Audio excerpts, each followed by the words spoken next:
শেষ প্রশ্ন, প্রতিবেশী আমাদের উপর মিথ্যা অপবাদ করে বেড়ায়, তারা কবিরাজে বিশ্বাসী।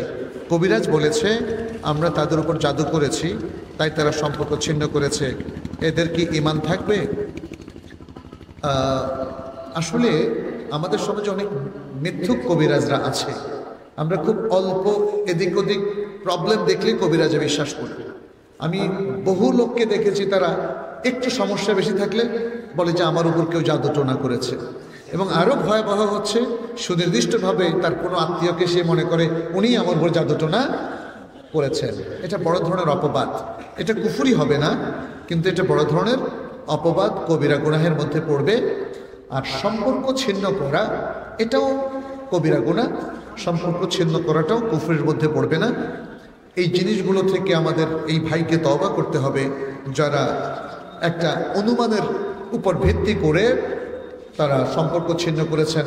আল্লাহ তাআলা সূরা আল হুজরাতের মধ্যে বলেছেন, ইয়া আইয়ুহাল্লাযীনা আমানু ইজতানিবু কাসীরাম মিনায-যন্নি ইন্না বা'দায-যন্নি ইসমুন। হে ঈমানদার লোকেরা, তোমরা অধিক ধারণা করা থেকে বিরত থাকো, কিছু কিছু ধারণা পাপ।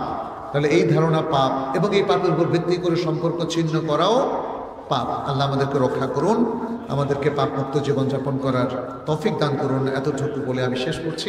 আমি আয়োজকদের সাফল্য কামনা করি, এবং এই প্রতিষ্ঠান সুন্নাহ ট্রাস্ট আমাদের এই অত্যন্ত প্রিয় বড় ভাই প্রফেসর ডক্টর আব্দুল্লাহ জাহাঙ্গীর রাহিমাহুল্লাহ, তার সাথে আমাদের অনেক অন্তরঙ্গতা ছিল, অনেক কাজের সম্পর্ক ছিল। আমরা একসাথে বহু মিটিং করেছি, কাজ করেছি। তিনি এই সাদাকা জারিয়া হিসেবে এত সুন্দর একটা প্রতিষ্ঠান রেখে গেছেন।